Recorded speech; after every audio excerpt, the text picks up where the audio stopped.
Jadi setelah menyingkirkan Anne Boleyn dan mengatur pernikahan antara Henry ke-8 dengan Jane Seymour, Cromwell tampak nggak terhentikan. Dia merasa dia akan menjadi anggota kerajaan juga, dan dia merasa bahwa Henry tuh udah percaya banget sama dia. Namun pada akhir 1536, hubungan Cromwell dan raja mulai memburuk. Ketidakpuasan terhadap reformasi agama yang ia pimpin memicu pemberontakan besar yang dikenal sebagai Pilgrimage of Grace.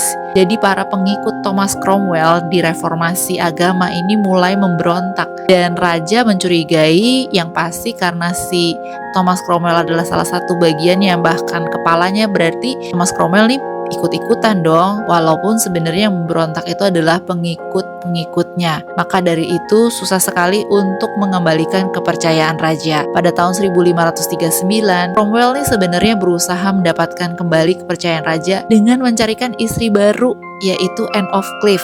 Ada di cerita aku di istri keempat Raja Henry ke-8. Dia adalah seorang putri Jerman. Cromwell melihat pernikahan ini sebagai cara untuk membangun aliansi yang kuat di tengah ancaman dari Spanyol dan Prancis. Dia mengirimkan pelukis istana yaitu Hans Holbein untuk melukis potret Anne yang membuat Henry itu terkesan banget. Namun ketika Henry ketemu Anne secara langsung, dia sangat-sangat kecewa. Dan ia merasa bahwa antara lukisan sama aslinya kok beda banget ya, dan membatalkan pernikahan tersebut walaupun sempat menikahi Anne of Cleves selama 6 bulan.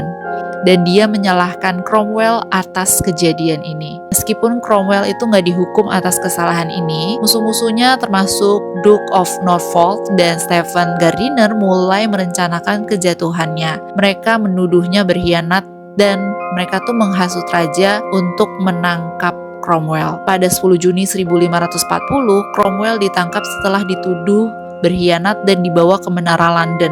Mereka mendorong raja untuk mengeluarkan Bill of Attainder yang artinya adalah boleh melakukan penghukuman atau hukuman tanpa harus melewati proses peradilan.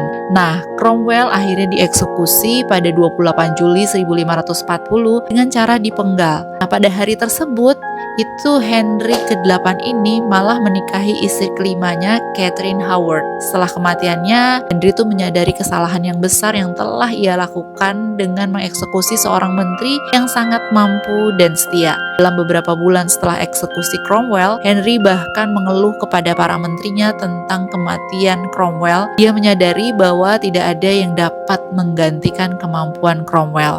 Cromwell emang menerima karmanya, tapi Henry bener-bener deh main asal hukum orang aja, ya nggak sih?